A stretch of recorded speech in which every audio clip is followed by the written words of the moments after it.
Ladies and gentlemen, may I have your attention, please? Broadcasting from the Mountain Thunder Studios, it's the 80/20 Movie Show with Pat Himes and Gary Smith. Don't stop, don't lick my ear. You're not allowed to disappear. Like you in the movies. Oh, it's your 80/20 Movie Show. I'm Pat Himes. I'm Gary Smith. Joined this week by Washington Post columnist from The Realist, Kristen Page-Kirby, back on the show. KPK, what's up? Hey, how you guys doing? Super pumped to have you back. Yeah, as always, thank you very much for joining us, KPK. Oh, I'm so excited to be here. Yes. KPK is going to be sitting in for the whole show, Gary. And before we kick off our topics of death, you and I went to the ball game last night. We sure did. Let's mention this first real fast, Pat. This week's movie is 2017's Wonder Woman, Absolutely. directed by Patty Jenkins and distributed by Warner Brothers. Mm-hmm. And we did go to the ball game last night, Pat. Yeah. I don't remember it because it was so hot. I remember it. Not because we were drunk. I remember it because one of us bet a ton on it. Yeah, and you were super sad until the ninth inning, and I told you not to worry. The Nats bullpen is terrible. Right. And then I was proven correct. Yeah, and my team won. I root for the Cubs anyway, so it was pretty cool. And we took our daughters, and they had a good time. Pat's been a Cubs fan for 2 years now. Since last year when they won the title. Yeah. No, he's been a Cubs fan all of his life. KBK, what have you been up to? How's life at the Post?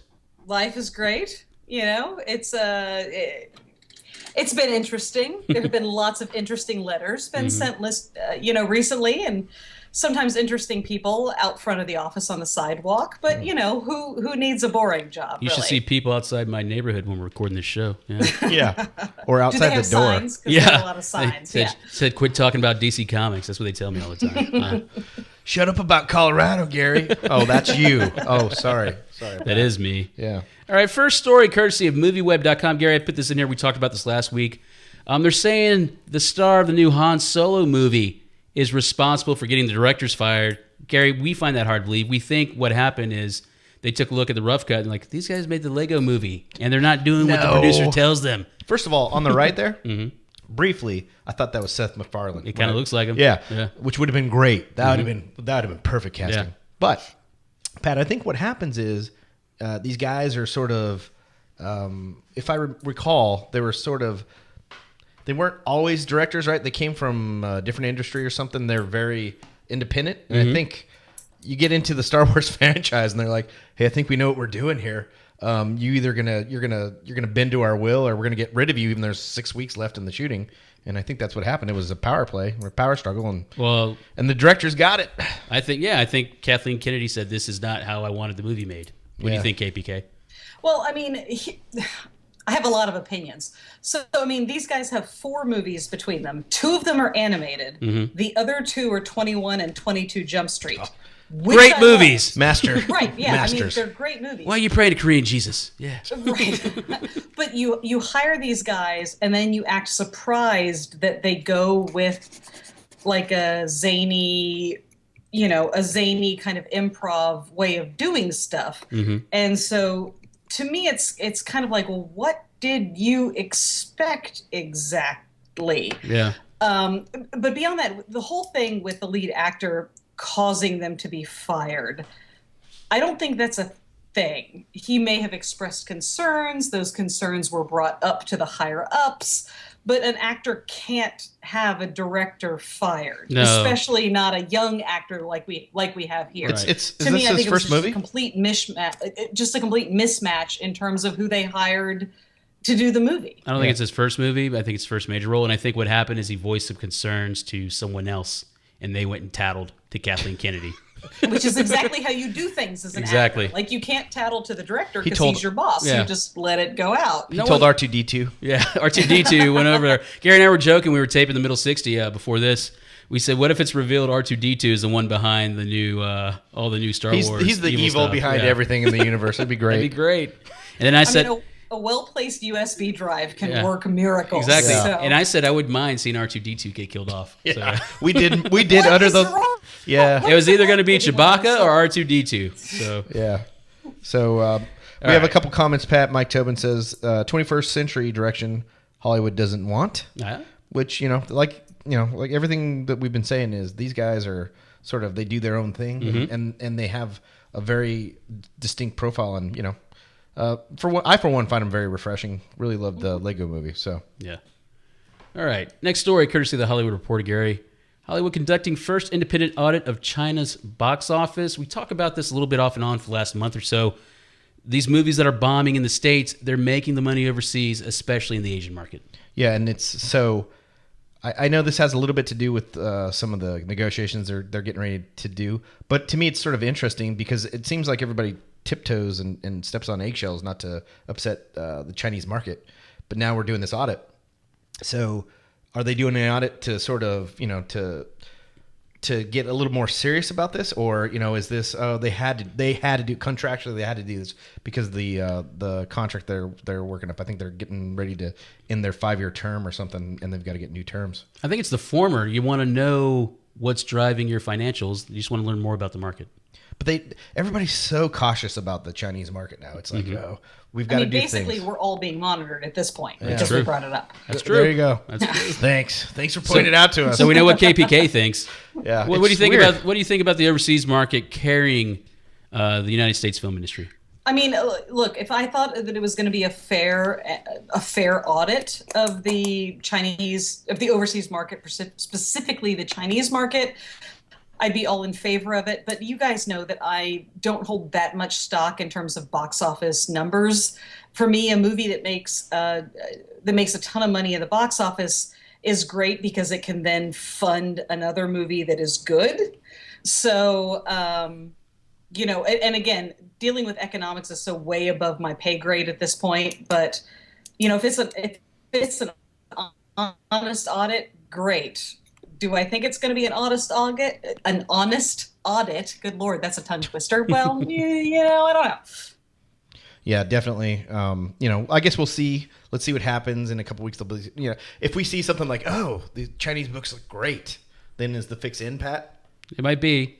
She's Page-Kirby on the Twitter. Kristen Page-Kirby, our guest this week from the Washington Post, The Realist. Check out her column. A lot of good food for thought on movies, and I enjoy the social commentary. Never thought I'd say that. I skipped the Wonder Woman column specifically because I was like, I want our discussion, at least from my perspective, to be sort of natural. So if I say something that upsets you, it wasn't because I read your column and was like, oh, I'm gonna get her on this. Or if I say something that you're like, yeah, that's brilliant, Gary, then I'm like, yeah, that's right. I didn't do that just to kiss your butt. Or if I said it and I was like, and then Kristen's like, you guys stole that from my column. Yeah, exactly.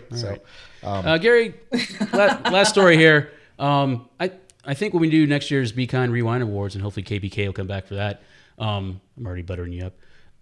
I think this will go down as one of the surprise movies of the year that we did, Gary. The Accountant, Ben Affleck and Gavin O'Connor back for a sequel. This is courtesy of Deadline.com. A quite surprising movie that we both enjoyed. Yeah, and I know KPK, I told you, if you haven't seen this, it's basically Batman Begins. 50% of that is just me being funny, No, but there's a that's lot how of he parallels. He's a DC hater. No, to Batman Begins in this movie. That being said, Pat, this was definitely, we were both expecting not to be impressed with this movie. Mm-hmm. And, I think I told you, I thought this was Affleck's best work outside of Argo or something. He was great in it. He was great. The brother was great in it. What was his name? We kept calling him Dwayne, but because he looked like our friend Dwayne. Yeah. But he did fantastic in it. And, it'll be interesting to see how they carry it on. And we won't spoil it for KPK so she can watch it at some point. The way they ended it, let's see how they carry it on. No, I thought it looked dumb, so I skipped it. But apparently that was a mistake. That's what we thought too, KPK. Pretty decent, but then you're like, what's that 5-year-old girl doing running around there playing an accountant? And it's not. It's freaking, what's her name? Anna Kendrick. She's not 5. Yeah, It just sounded like a lot of math and guns, and those are There, not my there thing, were so. math and guns in there. I thought the math would have thrown me off as well, but no, I was like, what's that little kid doing fighting with Ben Affleck? I don't get it. Yeah. She's a pixie, Pat. All right. Yeah, you were definitely not impressed. That was the least happy you were with that movie. At least she got paid. All She right. did. She definitely did for a little bit of work, but overall, good. it was a good job. Everyone has a mortgage. Absolutely. Everyone has a mortgage. What do you always say, Pat? That Gary Oldman says, "Got to eat." Oh yeah, gotta eat. Gotta eat. Gotta feed the kids. Yeah. That's what Sam Jackson says. So, Pat, real fast, one of the articles I would like to bring up, Kristen, that you did recently was actually, was it this week or no? I think it was last week. You talked about trailers giving away things. I thought that was did. fantastic because I'm 100% with you. It's true. Although probably over the last year, I've seen the best trailers of all time. I think I was blown away by Logan. I thought that was the greatest trailer I've ever seen. But as you mentioned in your article, you can watch some of these trailers and then you know pretty much everything that's going to go down, or at least if you've watched a movie, you can figure it out. Except for the accountant. Can you talk a little bit about your article? Well, for me, the article dealt with The Beguiled, which comes out today, which is really, really good, and everyone should see it. But I try to avoid trailers, except that part of my job is I have to watch them and write about them. So I saw The Beguiled, and it kind of... The whole trailer was structured to suggest that a certain appendage of a certain character was going to get cut off. And that was all the implication. Sounds painful. So the entire time I was watching the movie, I was like, are they going to cut it off or what? I don't know. Which is not the point of the movie. So it wasn't so much that they revealed too much of the plot. It was that they kind of misdirected you. And they kind of suggested that the movie was going to be about something that it wasn't. So when it wasn't about that thing, you kind of like, this isn't great. It was just distracting at this point. But, I have a dear friend of mine who avoids trailers, casting, everything. It's really impressive. And she came with me to the press screening of Wonder Woman. And they ran the Justice League trailer before then. And she literally put her fingers in her ears, closed her eyes, and That's what I'm hummed. talking about. Well, that's a great example of what you're discussing right there. You pretty much figured out the whole movie by watching that trailer. So, yeah. Well, it wasn't even that I figured out the whole movie. It was just that I thought the movie was going to be about, hey, are they going to cut this guy's thing off or not? And that's not what the movie is about at all. I'm talking about the Justice League trailer. Oh, the Justice League trailer, yeah. I don't think they cut anybody's thing off at that point No. at all. But Aquaman did not have an arm for a long time, though. Yeah. But, it was just kind of, trailers used to be about, I compared it in my column that trailers used to be burlesque, where they didn't show everything. Right. Now they're striptease, where everything comes off. No. And I kind of miss the days of burlesque. Yeah, absolutely. That's a great point. And I make that point in our review of Wonder Woman as well. With one of the scenes that they did, where nowadays you would go all graphic, and now it's inferred. I like it. All right. Is the love scene between Pine and I know what you're Wonder talking Woman. about, buddy. I was just reading Mike. It's called a tease. It's called a Mike tease. said Aquaman was blonde. Well, now it's time to read yeah, and something he talked to else. fish, Mike. Let's just forget about it. Mike Tobin, P1. All right, Gary, once again, time for the Fan Shoutout Of the week. Fan Shoutout of the Week, brought to you by Indie Rage Radio, IndieRage.com, home of the 80/20 Movie Show and lots of cool other shows. You've got, can't think of them because I didn't write it down. But Good. IndieRage.com or the OI2 app on your preferred podcasting platform as well, Gary.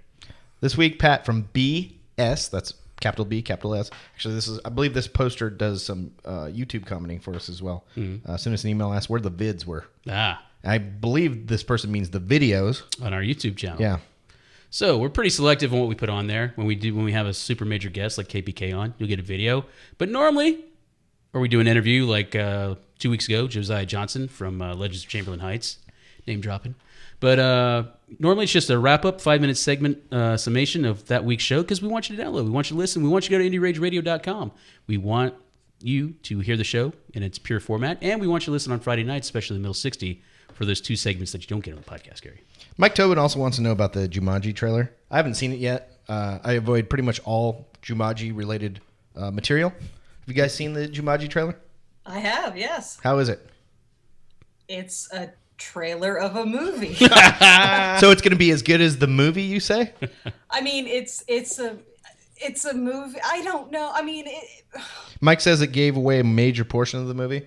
it probably did. Like, yes, would I be happier going to see, and I believe the full title, as my copy editor pointed out, is Jumanji: Welcome to the Jungle. If they play the Guns N' Roses song on there, I'm going to lose my shit. It's got to be on No, the. they're going to. It's got to be on the trailer. Anyway, would I be happier if I went to see this movie without seeing the trailer? Absolutely. But you know what? Sometimes they pay me to watch trailers, and I like paying the rent and the light. I like paying my mortgage and the light bill and eating, so I watch the trailer. There we go. All right, that was your fan shout-out Of the week. All right, fan shout-out of the week, 820movies@gmail.com, 820movies@gmail.com. Hit Gary up on the Twitter, at Fatherhood Rules. Hit me up at the Ranch Shamrock. Red Shamrock, not Ram. Or the Rad. And then Kristen Page-Kirby, K. Page-Kirby, if you want to just tell her how much you love her on the show. All right, we come back. 2017's Wonder Woman. It's the 80/20 movie show presented by Fatherhood Rules.com on Indie Rage Radio. What's wrong, bud? Man, I've got this problem. I took you to see the doctor for that. Aren't you taking the medicine? No. Not that problem. I'm trying to get comment of the week on Catastrophic.com. I get it now. If you get comment of the week, the moment, or in the top 10, you get awarded Catastrophic credit. Exactly. I've been building up my credits for the last 2 years. If you sign up with Catastrophic.com, you can redeem your credits at the Chaos Shop and get some sweet sweat. Well, I see a problem right away, Pat. All of your comments start or end with the phrase, I love sausage. I do love me some sausage. I know you love sausage, Pat, but you need to be witty in the comments section and not just share your love of sausage, my friend. There are some hilarious comments on these Catastrophic.com posts, like, you don't hunt the cougar, son. The cougar hunts you. That's how you score points on Catastrophic, Pat.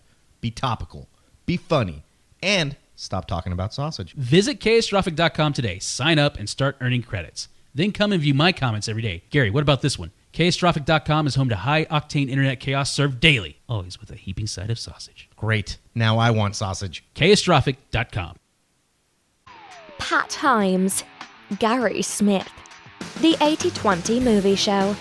Available on your preferred podcasting platform and now on Indie Rage Radio. Join them Sunday nights at 7 p.m. 6 Central at Indie Rage Radio. Exclusively at IndieRage.com.